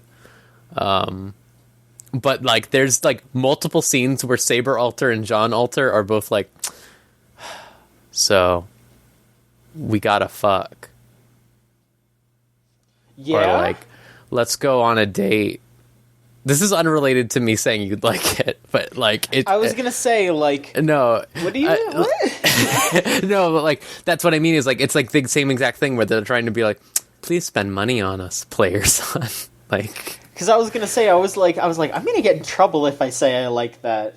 Well, the girls are gonna get angry at me. Angrier than they already are. No, I it's just like they're all the same way. It just feels like this really weird thing. At least with Granblue, to an extent, it just feels like their weird perspective of trying to be like, hey, we're trying to make a lot of fight girls. Like, Granblue has way more better armored girls than, let's say, most games. And, like, it feels like that's a really ham-fisted way of trying to do that, like, over and over again. Like, there... there's horny designs in Granblue, obviously. Like, one of the ones that I did recently, like, I did the Fate episode for the, like, drill sergeant girl in the, like, her summer version, though, so she's, like, in a bikini. And it's, like, it's not even, like, a gross bikini, even. Like, it's, like, that, like, I mean, there's some, like, parts of it that are completely unreasonable, because it's like, oh, also we need to make it so she can, like, have a sword hanging off and shit like that. Yeah. Like, it's honestly, like, a pretty standard bikini. Like, that's something that, like, I could see, like, one of my, like, friends or just someone, like, out and about wearing. Because I was just like, yeah, that's just what someone would wear to the beach. But, like, there was just a scene of her getting hit on by some dude, and it was just this extended bit of her being like, I'm this powerful drill sergeant woman, and I'm not going to take this man's shit. And then, like, the player character comes along, and she's just like, man, I have so much trouble meeting a date, but, geez, if somebody like you, John, came up to me like that, I would be way more into that. And I'm just sitting there, like, with my hand on my face, just like, I bet you would. Uh-huh. If you bought a 30 pull right now, think how happy I would be. I would be so happy. I'd give you a big sloppy kiss on the cheek. And I'm just like, yeah, I bet you would.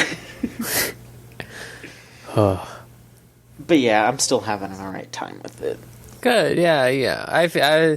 I honestly, for what I've done is basically just, until recently where I kind of went a little hard for a bit, I just come to Granblue when there's an event I'm interested in, and I play it, and I go, that was fun, and then I leave again.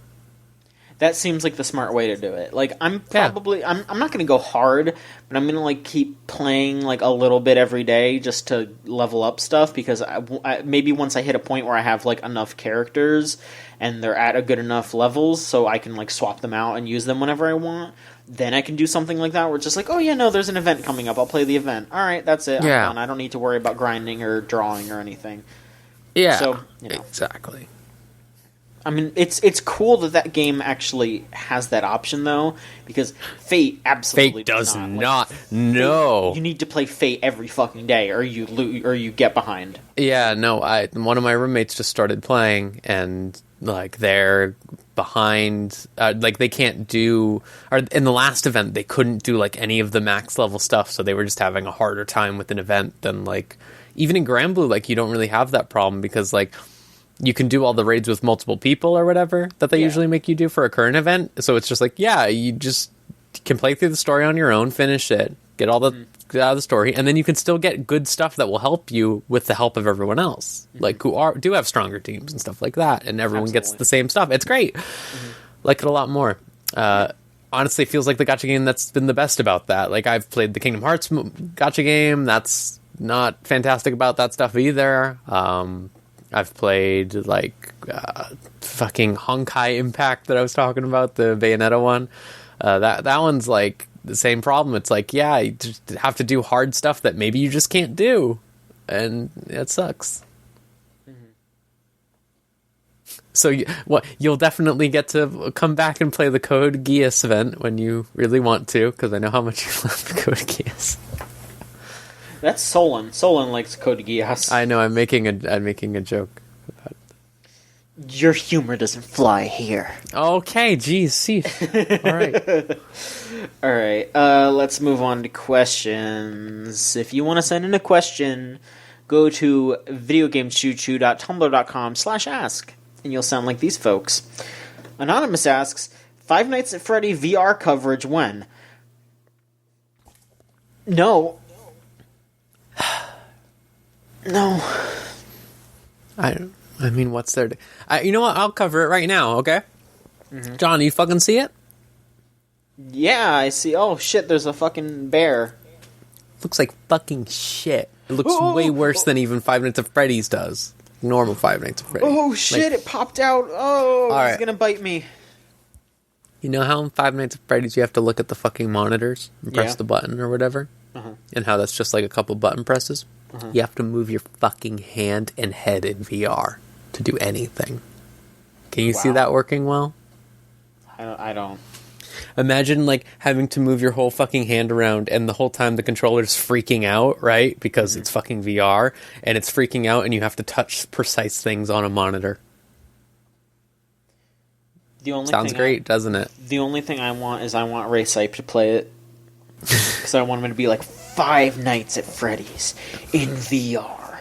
All 5 nights in VR. And then it just cuts off. We didn't talk about it at all because it fucking sucked, but there was that, like, Sony Nintendo Direct thing where they announced nothing. Yeah, that sucked. I was, like, blown away by how much it sucked. They announced that 5 Nights at Freddy's thing. They announced, like, a couple of little details about some games. They were like, oh yeah, that Days Gone. They were like, oh yeah, here's a Days Gone trailer, even though the game's coming out in like 2 weeks. Here's a Mortal Kombat 11 trailer, even though that game's coming out in like 3 weeks. Here's Concrete Genie that like nobody wants, because hey, look, I get where you're coming for with that game, but that kid just needs to use the fucking graffiti to kill the kids that are harassing him because they fucking suck and they're gonna like end the world. Oh, here's the moment I have to edit out. Yeah, you know what? Don't edit this one out. The fucking graffiti monster should eat the bad kids because I'm sick of them. Okay, they're being bastards. Because like, look, they're like, look, you have to use the magic graffiti to save the world because it's gonna turn into a fucking dark, evil lair of some sort. And then these fucking bullies are like, oh, you fucking drawn on the wall? That's gay. And I'd be like, one, don't use that. That's bad. Don't use it in that way. Secondly, there's nothing bad about there's nothing uncool about this. And then I would just draw a fucking dragon and it would start breathing fire and they'd be like, ah! And I'd be like, if you mess with me again, I swear to fucking God, all I'm going to draw is a fucking hole. And you're going to find out where that hole goes. I don't need to know. You're going to find out. That's what I would say. I'd be like, you fucking stop. I'm trying to save the world. Go home. That's what I would say. Anyway, and they also announced some fucking Iron Man thing, which that pissed me off. That upset me. Really? Because, look, I know people don't like Iron Man. He's a dick. I get it. But the concept of an Iron Man video game where you are flying around in a mech suit, saving the day, doing all kinds of cool shit, that is what I wanted after they made the PS4 Spider-Man. Like, if they were like, oh, we're making an Iron Man game after Spider-Man, I'm like, yes, perfect. But it's a VR game. So it's going to be a fucking VR experience that's 20 minutes long, if that, where you're just swinging your arms around and being like, oh man, I'm flying around. Like, it's not going to be what I want. And I don't think it's going to be what anyone wants. Like, I want a fully featured actual Iron Man game where you play as actual Iron Man in third person. You ever play the 360 one? No. It's alright. Maybe I will, because I bet I could get that for like $2. Yeah, you could probably get that for like $1. Yeah, that thing sucked. Yeah, here's what I think. I don't know. I feel mixed on this. I feel like I don't want any VR games ever. I feel like it's a waste of time and money, and they all suck. But I guess they have to exist in order to further the medium, right? Mm-hmm. But also, I don't want them to. And they need to stop showcasing them on stream presentations because you can't show those games. Gotta be real. Like, you can't show those games unless the person has the VR headset on and is controlling it on their own terms. Like, they can't be demos for those games either because a lot of them are like 10 minutes long. Yep. Don't like VR. I mean, I can't play VR. Yeah. Because I don't have the money, and also I don't want to get sick. Yeah, no, yeah. Okay. Yeah, that's the thing. It's just extravagance. Yeah. Extravagance. Alright, next question. Quenny asks, have you done any of the side stories in Grand Blue? Which one's your favorite? I mean, I listed all the ones that I did, so it's like, I guess my favorite one would be the Love Live one, because that one's the dumbest, funniest one. As like I told you, the funniest thing of that event still, to me, is the part where they're like, oh yeah, the original Love Lives were here one time. And like acted like that happened, even though it didn't. And I think that's still really extremely funny. Yes. But yeah, that's basically it. Rose, what are your favorite side stories in Grand Blue? I mean, there's the obvious one is, since I retweet the Sandalphon all the time, the events that Sandalphon are in, What Makes the Sky Blue series, there's 3 of them. That's my absolute favorite. But that's sort of like the anniversary event, and it may as well be the main story. So I'm trying to think.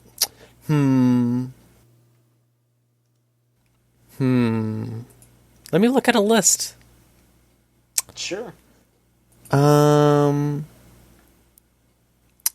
I liked this one called Scattering Magic, which was about like just a Chuny man being Chuny. He was like, I can't control my dark powers. Yeah.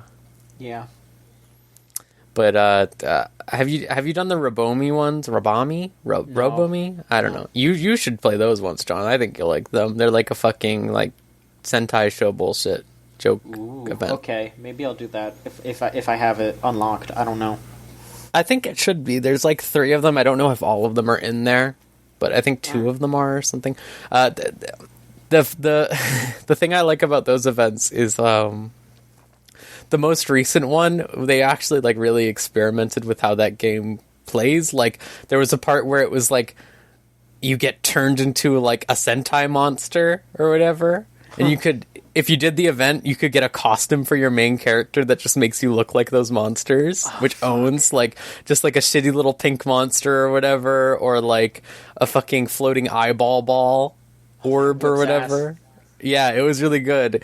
But there was a part where they like make you fight as like the monsters against innocent people or whatever. And you can just like, if you don't click attack, because it's like you don't want to hurt the innocent people, a little fucking monster hand comes across the UI and presses attack for you. And they just did like a bunch of stuff like that. It was really good. That's the other event that I really like, I think, is that most recent one of that. It was funny. Okay. Let's see here. Shoeless asks, which DMC5 playable character is banned from the most restaurants?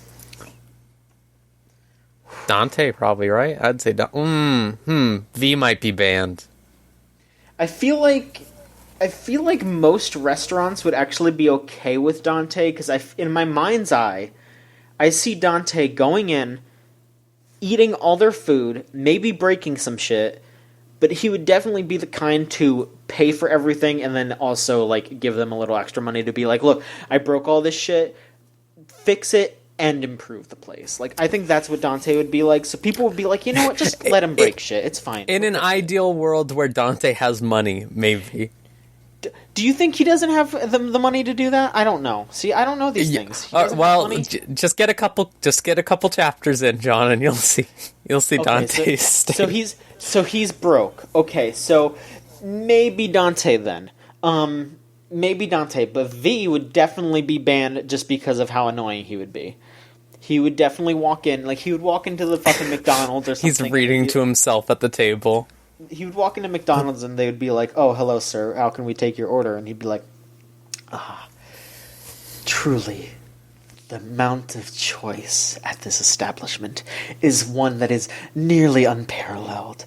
Now, I think today that my choice will be the largest Mac that you can acquire, for I have a hunger for not just 3 buns, but 2 beef patties, some delicious lettuce, and the sauce.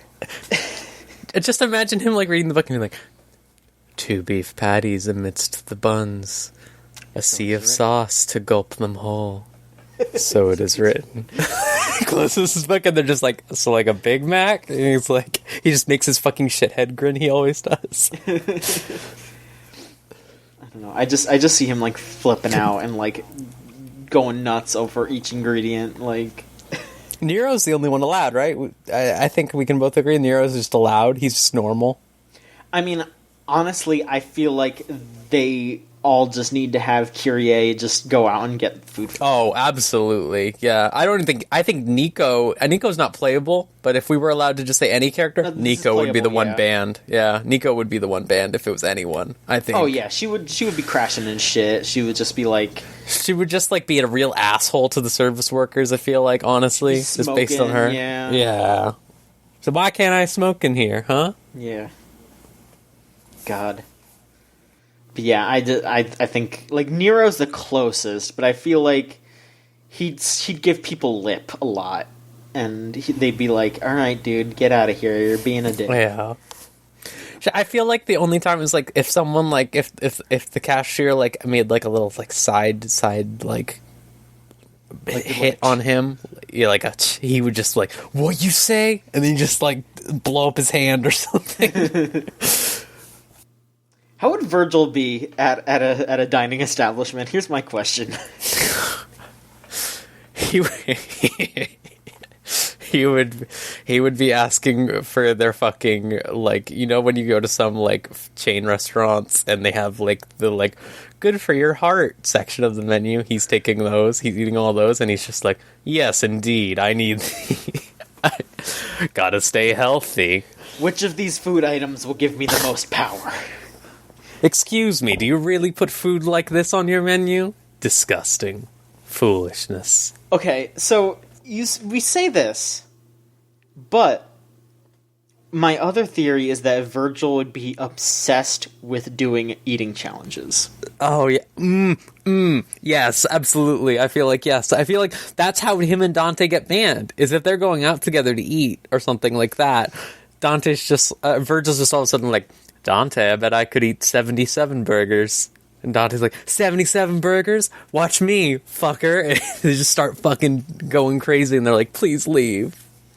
Yeah, they would do one of those challenges where it's like, oh, if you eat this gigantic piece of food, you get free food from this place for a month or something.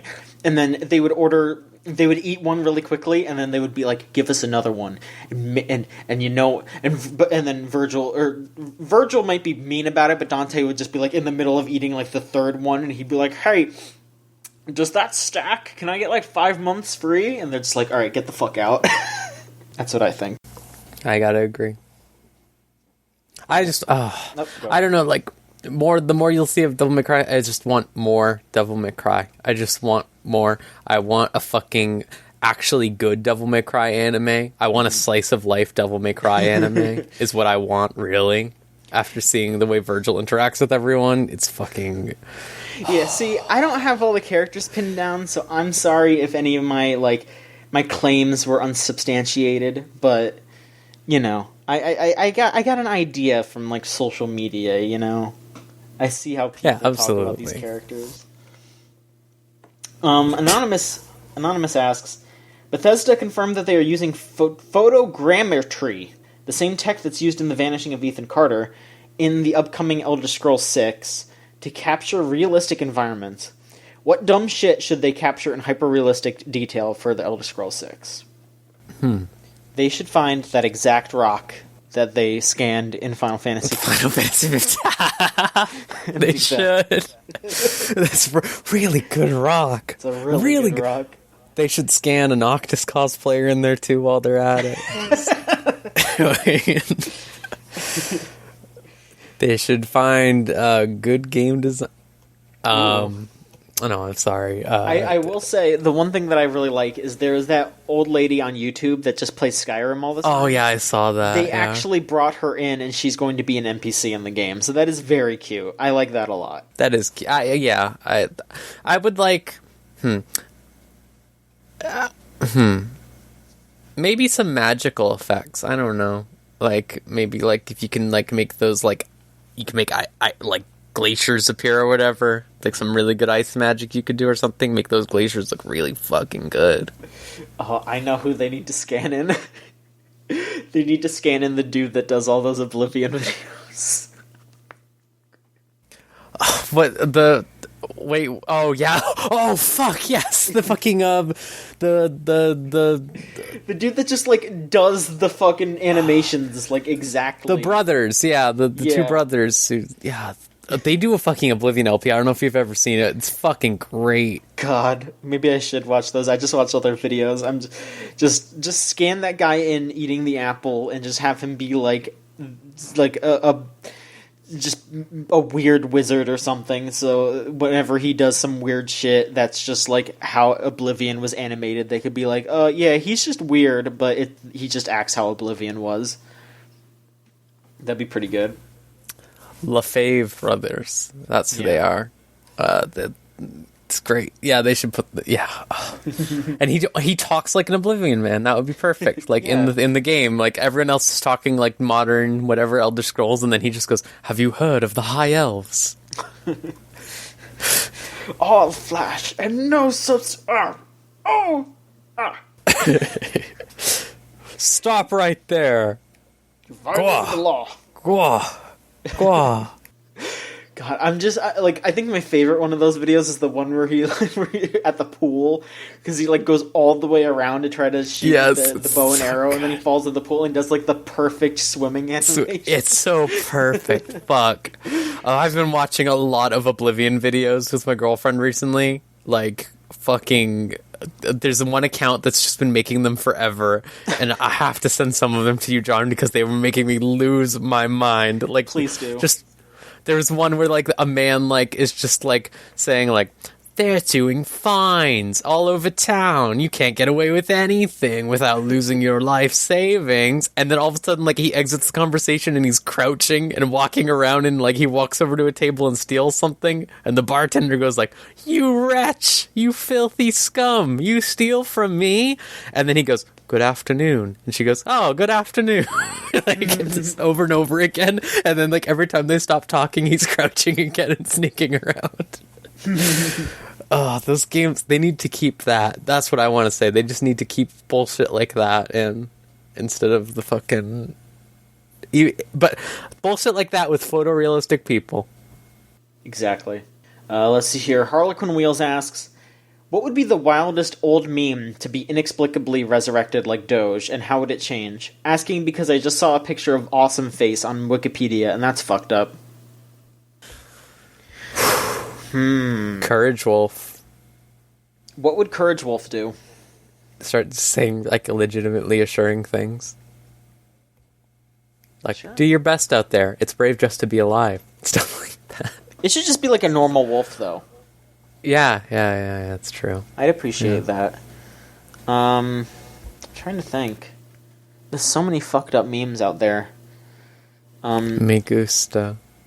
Yeah, what if the troll face came back, but he just, like... It was the sad troll face every time, and he was talking about how he regrets his actions. Oh, no. Yeah, I mean, that would be something. Like, troll face just being like, that was really mean of me, I'm sorry. Listen, I've grown up from those days. I may look the same, but my heart is different, I swear. I'm still doing the fucked up grin, but just believe me, I'm doing my best here, alright? This grin is just because I'm happy to see you. After all these years, I've alienated you for so long. I'm so happy that you're giving me another chance. Thank you, my good friend. Too real. And then the camera swings around and it's the feels guy. God. Oh boy. Memes are fucked up. They are. Man, you never know where they're gonna go. That is true. Now I'm just thinking about how Tay Zonde started playing video games on Twitch and just fucked that up extremely. The fucking TF2 stuff. I mean, the TF2 one is a classic, but there's also the one where he the farted fart really one. loud. Yeah, I hate that. The fucking what was it? I don't know. There's just like all the old memes are really fucked up, which is why like when Doge is coming back now, it's like wild because it's like I feel like every single recent meme has literally just been the like Drake meme or whatever, where it's like don't like this, or whatever. It's like, very like samey, yes. the Looking Back one, the Galaxy Brain one to an extent, like all of them are just the same exact format. Mm-hmm. Whereas these were like fucking back in the days of absurdist humor when that was everywhere and stuff like that. It's fucking wild. Meme base. And that's why Doge is sticking around, because there's so many jokes that you can make of just... Because like, it started off, like, Doge came back as the, like, hapless fucking, like, fucked up man who's just constantly being put through the ringer. And then Doge turned into, like... not just, like, the singular, like, family trouble, where now it was just like, oh, all this bad shit's happening, and, like Doge is on the brink of bad shit happening. But now, there's these new Doges that are just, like, kind family moments. I love it. And I love those, where it's just, like, you know, like the older brother Doge, like, showing the younger brother Doge how to do a trick in Mario, and then, like, later on, the younger brother is like, I heard you got grounded, big bro, so it's okay, you can play my Game Boy in secret. It's like... It's so good. I saw a picture where, like, someone made a meme of, like a scene girl Doge driving her little brother to Little Tokyo to pick up Pokemon plushies, and then, like, someone took that meme and sent it to their little brother, and then the little brother was just like, I love you so much, sis. Thanks so much for driving me to my first concert. And it's just like, it's a fucking Doge meme.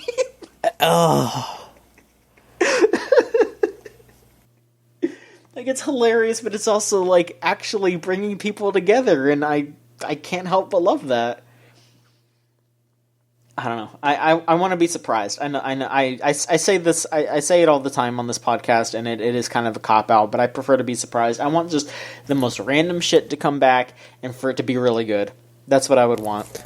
Bring back Rainbow Road. Disco Rainbow Road. I mean, that's eternal. Just you don't have to make any changes to that. Just put that on, and it's just like, yeah, I want to listen to that.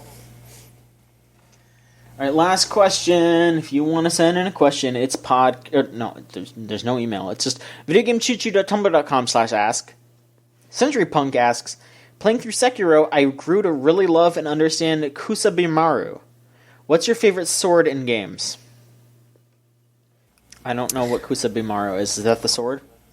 It's you can get a sword you put on your arm that's just, like, covered in poison, and you just go fucking nuts with it. Okay. Just, like, go, like, really fast jabs.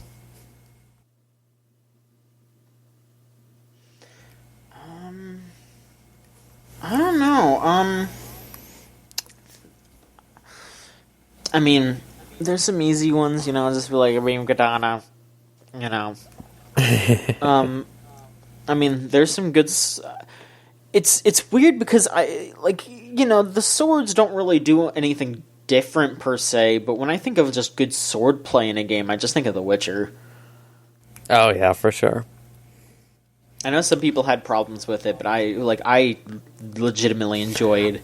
I've never understood it personally because I really enjoyed it as well. I just had fun. You, like, slide around, you know. You're like, whoosh, whoosh. Yeah, like it's not really realistic, but hey, you're like a fucking. You're a super mutant man. Yeah, you're a demon mutant man that can just, like, shoot fire out of his hand. It's fine. He can slide around a little bit. It's okay. What about you, Rose? What are some of your favorite swords? So I really like the Charge Blade in Monster Hunter. That's great. You know, that's the sword you use with the shield, and then you put it together to charge it up and make a bigger sword, and then explode it. That's fun. I like the Zweihanders in Dark Souls. That's the two-hander big swords. Especially when you use two of them. It's just so absurd to use these two massive swords. It's great. But my hands-down favorite, and it is a little bit of a pandering to me, is Chikage from Bloodborne, which is a sword that you keep in a sheath of your own blood, and you cover it in your own blood to make it stronger, and make it, like, larger and do more damage, and you take damage while you use it. And it's, like, the coolest fucking weapon in the video game, and it's just, like, really good for how Bloodborne works with that sword, because that build is really weak, and then once you get to the end game, it becomes insanely strong. So you're just doing like crazy damage with your own blood on this sword, and it's like, whoa, it's cool. Some might say that it was born of blood. Yeah, Bloodborne. But wait, one more. Biggoron sword. Love the Biggoron sword. I'm gonna say a bastard answer. Honedge from Pokemon.